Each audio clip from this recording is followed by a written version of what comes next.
ndabashuje mwese mu izina ry'umwami wacu Yesu Kristo. Ubuntu bw'umwami Imana bugumane namwe kandi mbahaye ikaze mu iteraniro ry'uyu munsi. Iki ni icyumweru cya mbere muri uyu mwaka wa 2022. Nkomeje kubifuriza umwaka mwiza, umwaka wo kumvira ijambo ry'Imana, umwaka wo gukora icyo Imana idushakaho. Imana ishimwe cyane kandi no kuri Imana ihabwa icyubahiro. Imana ishimwe kuko mwese abaturutse hafi n'abaturutse kure ikaze. Imana ibaho umugisha, Imana ibagiriye neza kandi Imana ibiteho. Ni iby'igiciro kuba imbere y'Imana kuko imbere y'Imana niho tubonera imbaraga ndetse n'ibisubizo n'imigisha yose yo mu buryo bw'abana b'Imana. Ijambo n'isezerano Imana iduhaye dutangiye iki cyumweru cya mbere cyo muri uyu mwaka mushyashya ni ijambo rivuga igisekuruza cy'isezerano. Igisekuruza cy'isezerano ndaguhesha umugisha mu izina rya Yesu rero kugira ngo iri jambo Imana yatugeneye kuri iki cyumweru cya mbere cy'umwaka ribe ijambo rigiye kugira ibyo rihindura mu bisekuruza byacu. Reka dusome ijambo ry'Imana muri Matayo igice cya mbere umurongo wa 16 ndetse dusome n'umurongo wa 17. Yakobo yabyaye Yosefu umugabo wa Mariya ari we nyina wa Yesu witwa Kristo. Nuko basekuruza bose uhereye kuri Aburahamu ukageza kuri Dawidi ni 14, kandi uhereye kuri Dawidi ukageza igihe bimuriwe i Babuloni ni 14, kandi uhereye icyo gihe bimuriwe i Babuloni ukageza kuri Kristo ni 14. Imana ishimwe cyane kandi ni ukuri Imana ihabwe icyubahiro. Uyu mwaka turimo ni umwaka wo kumvira Uwiteka, ni umwaka wo gukurikira umwami Yesu Kristo waje. Murabyibuka ejo bundi twizihizaga umunsi wa Noheli, umunsi abamarayika bazanye inkuru nziza, baraza bagera i Betelehemu aho abashumba bari ku gikumba, maze barabwira ati muhumure tubazaniye inkuru nziza ya Yesu Kristo. Muri uyu mwaka rero ni ngombwa ko dukurikira umwami Yesu kugira ngo intebe y'ubwami y'Imana igume muri twebwe amasaha 24. Umwami Yesu Kristo yaravuze mu butumwa bwa Luka 9:23 ati ushaka kunkurikira, umuntu wese ushaka kunkurikira yiyange yikorere umusaraba we ankurikire iminsi yose.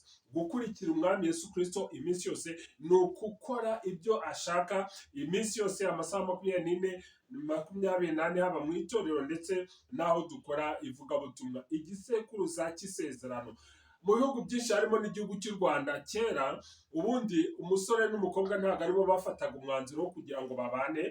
Ibyo byakorwaga n'ababyeyi babo, noneho bagahura, umubyeyi w'umusore n'umubyeyi w'inkumi, noneho bakabyumvikana, umusore n'umukobwa batabigizemo uruhare. Igihe kimwe rero hari umukobwa n'ubundi ababyeyi be bashingiye umusore w'umupagani, umusore utizera Imana. Uwo mukobwa akaba yari umukristukazi kandi rwose ukijijwe. Noneho aragenda, nta kundi byari kugenda, ntabwo yari kwanga kuko icyo gihe abana nta burenganzira bari bafite. Aragenda, ageze ku musore cyangwa ku mugabo we, n'ubundi akomeza gusenga Imana.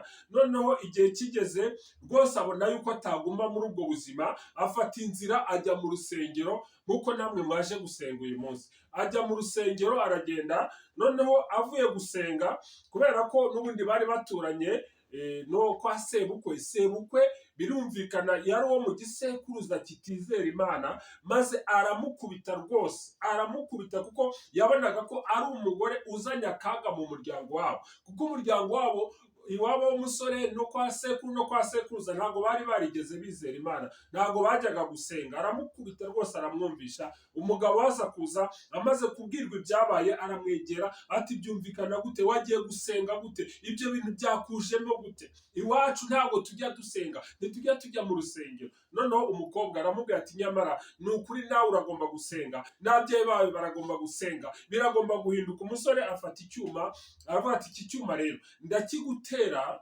nimara kukigutera nanjye nyitere, uhitemo ureke ibyo kujya mu rusengero cyangwa se dupfe tugende.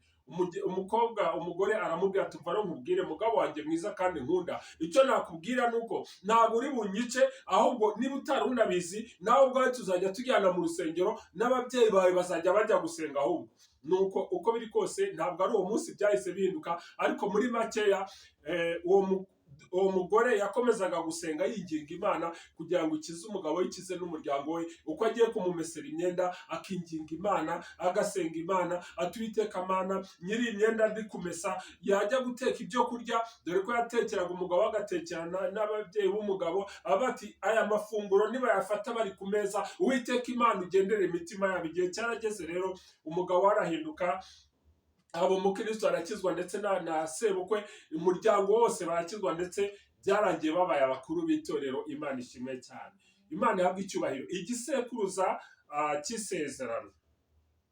Uyu munsi twibaze yuko n'ubundi urwo ni urugero rumwe. N'uyu munsi hari abizera bahura n'ibibazo kubera ko bizera, hari abahura n'ingorane kubera ko bajya gusenga. Kubw'ibyo rero wowe ubasha kujya gusenga, wowe turi kumwe uyu munsi, nawe wateraniye ahandi, nawe ubasha kujya imbere y'Imana aho babiri cyangwa batatu bateranye mu izina rya Yesu, ukabona nta karengane, nta gutotezwa, urushaho gushima Imana. Imana ishimwe cyane kandi ni ukuri Imana yabwo icyubahiro. Dusomye hano rero ibyerekeranye n'amasekuruza ya Yesu Kristo. Umurongo wa mbere uravuga ngo amasekuruza ya Yesu Kristo mwene Dawidi mwene Aburahamu. Kubera iki mwene Dawidi? Kubera iki mwene Aburahamu? Bishatse kuvuga ngo mwene Aburahamu kubera ko Aburahamu niwe imigisha yose yagombaga kunyuramo kugira ngo igere ku bantu. Bishatse kuvuga ko Yesu Kristo mwene Aburahamu, nuvuga ngo imigisha iva ku Mana inyura muri Yesu kugira ngo tugereho. Imana ishimwe cyane. Mwene Aburahamu, uwo ni umurongo wa mbere wo muri Matayo, ni umurongo ubanziriza indi mirongo yose yo mu isezerano rishyashya. Nuvuga ngo Yesu Kristo rero imigisha yose, iriya migisha yo mu gutegeka kwa kabiri guhera ku murongo wa mbere ukageza ku murongo wa 14 ni imigisha duhabwa muri Yesu Kristo. Noneho Yesu Kristo mwene Dawidi, kubera iki? Dawidi ni umwami, noneho Yesu Kristo ni umwami w'abami wicaye iburyo bw'Imana iteka ryose. Imana ishimwe cyane. Ni iby'umugisha ukomeye cyane kugira ngo tube dufite umwami Yesu Kristo twakiriye, akaba ari mwene Aburahamu, akaba ari mwene Dawidi. Imana ishimwe cyane. Kuva kuri Aburahamu rero kugera kuri Dawidi, ijambo ry'Imana hano ku murongo wa 17 hatubwira ko hari ibisekuru 14. Kuva kuri Dawidi kugera igihe bagiriye i Babuloni hari ibisekuru 14. Kuva bajya i Babuloni kugera kuri Yesu Kristo naho hari ibisekuru 14. Bishatse kuvuga yuko rero noneho umubare 14 ni umubare karindwi ukubye kabiri, kandi umubare karindwi ni umubare wuzuye. Ni ukuvuga ngo igisekuruza cya Yesu Kristo ni igisekuruza cyuzuye ndetse birenze inshuro imwe, inshuro ebyiri, ndetse inshuro eshatu. Hari abo tubona rero binjira hano mu gisekuruza, binjiramo mu buryo bw'igitangaza. Twe dutekereje nk'abantu twakwibaza byagenze gute. Nk'uwitwa Rahabu yari maraya, ariko nubwo ari uko byari bimeze, ijambo ry'Imana ritwereka ko nawe ari muri aya masekuruza ya Yesu Kristo. Uhereye kuri uyu murongo wa mbere ugasoma iki gice ukamanuka usangamo Rahabu. Bitewe n'iki? Bitewe n'uko ibyerekeranye n'agakiza, burya Imana ifite ukuntu ikiza umuntu ishaka gukiza. Yafashe Rahabu imushyiramo ubwenge bwo kugira ngo yifatanye n'ubwoko bw'Imana. Ijambo ry'Imana mu isezerano rya kera ritwereka ko Satani yakomeje kugira ngo aburizemo ibyerekeranye na Mesiya, ibyerekeranye na Yesu Kristo wagombaga kuzavuka akamenagura umutwe wa Satani. Icyo gihe rero Satani yagerageje kugenda agira ngo aburizemo, ndetse na Aburahamu Imana imuhamagara. Satani yakoze uko ashoboye kugira ngo Aburahamu abyare Ishimayeli. Noneho rya sezerano ryagombaga kuva mu rukigi rwa Aburahamu riburizwemo, ndetse n'igihe Kayini yicaga Abeli, ibyo byose ni Satani wabikoraga kugira ngo rya sezerano ry'urubyaro rw'umwana w'umuhungu ribashe kuburiramo. Urabyibuka neza mu gihe cy'Abisirayeli bari muri Egiputa, Satani yakoze umugambi mubisha wo kwica abahungu b'Abaheburayo. Buriya yagira ngo aburizemo rwa rubyaro rw'umugore Imana yahanuye, ari we Mesiya, ari we Kristo uzaza akaba igisubizo cy'ibibazo by'umuntu, uzaza akagarura umuntu ku Mana, uzaza tugasenga mu izina rye, imbaraga z'umwijima zikamenagurika. Imana ishimwe cyane. Muri aya masekuruza harimo na Rusi wagaragaraga nk'umunyamahanga, wagaragaraga nk'umupagani, ariko nawe yinjiye mu gisekuruza cya Yesu Kristo. ibanga rikomeye ry'Imana rero ni uko Imana itanga agakiza bidatewe n'ahantu waba uturuka, kandi Imana irashaka ngo ijambo ry'uyu munsi ryerekeranye n'igisekuruza cy'isezerano nawe Imana igukoreshe uhindure ibintu bishya mu muryango w'iwanyu, ubashe guhindura niba hari harimo n'ikibazo, ahubwo habeho kwinjira mu isezerano nk'uko Rusiya yinjiyemo, nk'uko na Rahabu yinjiye mu isezerano. Imana ishimwe cyane. Kuri iki cyumweru cya mbere rero duteranye, witegereze aho twasomye muri iyi mirongo muri Matayo, maze uboneke ku urutonde rwo mu buryo butatu. Urutonde rwa mbere ni uko Imana irashaka ngo tube abatwaramucyo. Abatwaramucyo ni ukuvuga iki? Muri Yesaya igice cya 60:1, byuka urabagirane kuko umucyo wawuje, kandi ubwiza bw'Uwiteka bukaba bukurasiye. Dore umwijima uzatwikira isi, umwijima w'icuraburindi uzatwikira amahanga, ariko Uwiteka azakurasira kandi ubwiza bwe buzakugaragaraho. Amahanga azagana umucyo wawe, n'abami bazagusanga ubyukanye kurabagirana. Imana ishimwe cyane. Ubwo ni ubutumwa bwiza rero, ubutumwa bwiza bwa Yesu waje ari Kristo. Nubwo Satani aragerageza n'umunsi Yesu yavutseho, murabyibuka Herode yagerageje kugira ngo bice abana b'abahungu, mbese uburyo bwose Satani yaragerageje. Isezerano rya kera ritwereka buryo ki Satani yagiye agerageza gukora ingamba, byaba ari intambara z'i Babuloni, byaba ari Abasiriya n'Abaramu, ariko Imana isoza isezerano. Kubw'ibyo rero ni ngombwa cyane, kuko Imana yatanze umugisha muri Aburahamu mu Itangiriro 12, n'urubyaro ruzamukomokaho. Imana ishimwe cyane. Imana ishaka kuguha imigisha nk'iyo yahaye Aburahamu. Urabyibuka igihe cya Yokebedi yabonye ko umwana we Mose agomba gukomeza isezerano. Urahirwa igihe cyose uri uwo mu rubyaro, mu gisekuru cy'isezerano, mu gisekuru. Ni koko Yesu Kristo yaraje, ariko mbere yuko azamuka mu ijuru yaravuze ati, nuko mugende muhindure abantu bo mu mahanga yose abigishwa, mujyane umucyo, mujyane ubutumwa bwiza, inkuru nziza y'agakiza ko muri Yesu Kristo. Kubw'ibyo rero uboneke ku rutonde rw'abatwara umucyo, ari bo batwara ijambo ry'Imana. Icya kabiri, uboneke ku rutonde rw'abahamya bakiza ibisekuru.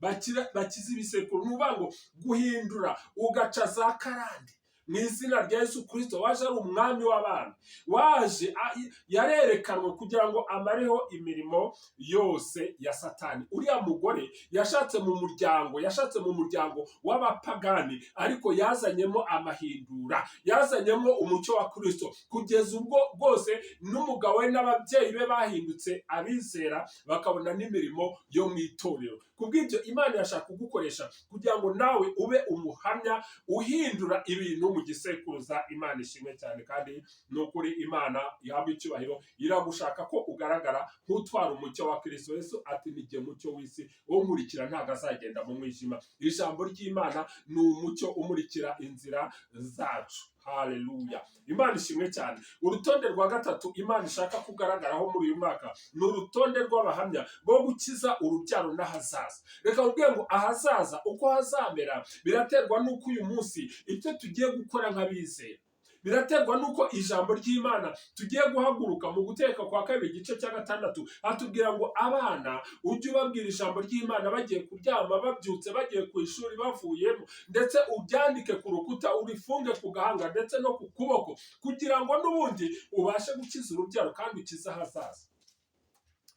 Hano dusomye ijambo ry'Imana ritubwira ngo uhereye ku gihe cya Aburahamu ni ibisekuruza 14, uhereye ku gihe cya Dawidi ni Babuloni ibisekuruza 14. Ni ukuvuga ngo aya ni amateka y'Abisirayeli agaragaza abantu babaye mu isezerano kubwo gukiza ahazaza. Kubera iki uyu munsi dufite ubutumwa bwiza? Umwami Yesu abwira abigishwa mbere yuko ajya mu ijuru, yabwiye ati, muzajya mu mahanga yose. Ngira ngo yavugaga uyu munsi kuko icyo gihe nta ndege zari zihari, ariko uyu munsi indege zirahari ku buryo ubasha kugenda mu mahanga. Imana ishimwe cyane. Muzagenda mubwiriza abantu bo mu mahanga yose ubutumwa bwiza. Abafite isezerano, abafite Kristo, ntacyo batwarwa n'urugamba rwo muri Egiputa. Abafite isezerano, abikomeje ku isezerano, ntacyo Abafilisitiya bari kubatwara. Ab'i Babuloni ntabwo bari gushobora Danieli n'inshuti ze, ntabwo bari kumushobora Esiteri. Abasiriya n'intambara z'Abaramu n'Abamoni bishyize bishyize hamwe ntacyo bari gutwara abari mu gisekuruza cy'isezerano. Igisekuruza cy'isezerano ni muri Kristo Yesu. Reka mbabwire ijambo ry'Imana riratubwira hano mu butumwa bwa Yohana igice cya mbere umurongo wa 12 ngo icyakora bamwemeye bose bakizera izina ryabahaye ubushobozi bwo kuba abana b'Imana. Reka mbabwire bene data bavandimwe, ubu muri abana b'Imana. Umurongo wa 13 ngo abo ntibabyawe n'amaraso cyangwa n'ubushake bw'umubiri cyangwa n'ubushake bw'umugabo, ahubwo babyawe n'Imana. Kuba warabyawe n'Imana byonyine bigushimisha. Ntabwo tukibarurwa mu masekuruza ngo ibisekuru ibi n'ibi, ahubwo twabaye abana b'Imana kandi muri Kristo Yesu ntateka tuzacirwaho. Icyo dusigaje rero gusobanukirwa ni inshingano. Hari inshingano kuri twebwe abizera. Ntabwo ari ugukiza igisekuru gusa, oya, ahubwo Imana yabahamagaye nk'abatambyi. Muri Petero wa mbere igice cya 2 umurongo wa 9 ngo ariko mwebweho muri ubwoko bwatoranijwe, abatambyi b'ubwami, ishyanga ryera, n'abantu Imana yaronse kugira ngo mwamamaze ishimwe ryabahamagaye. Uri uw'Imana, Imana yarakuronse. Niyo mpamvu wafashe umwanya wawe ukora urugendo rurerure kugira ngo tubashe kubana imbere y'Imana. Imana yarakuronse kugira ngo wamamaze ishimwe ryaguhamagaye. N'abanyeshuri muri hano birashoboka ko muri hafi gusubira mu ishuri, ariko uzagenda uzi ko uri umutambyi, uri uw'Imana yaronse kugira ngo wamamaze ishimwe ryaguhamagaye, ikakuvana mu mwijima ikakugeza mu mucyo wawe w'itangaza. Muri uyu mwaka ntaho duhuriye n'umwijima. We kugira ikintu kiguhuza n'umwijima, kuko Imana yaguhaye agakiza, iguhindura umwana wayo kugira ngo igukoreshe. Mbahesheje umugisha mu izina rya Yesu kugira ngo Imana ibishimire kandi igendane namwe, irinde intambwe zanyu, ibahaye umugisha muri byose. Dusenga Imana. Uwiteka Mana, mu izina rya Yesu ushimwe uhimbazwe wabwe icyubahiro. Mana yacu, Mana y'urukundo, Mana igira neza, Mana uduhamagara kugira ngo dutware umucyo wa Kristo. Uraduhamagara kugira ngo tube abahamya bahindura imiryango yacu kugira ngo za karande zigire iherezo, ndetse waduhamagaye nk'abahamya bo gukiza urubyaro n'ahazaza. Utuzuze buri wese umwuka wawe wera kugira ngo tugende dufite imbaraga tuguhamiriza kandi twagura ubwami bwawe, were none ukageza n'iteka ryose, mu izina rya Yesu Kristo umwami n'umukiza wacu. Amen.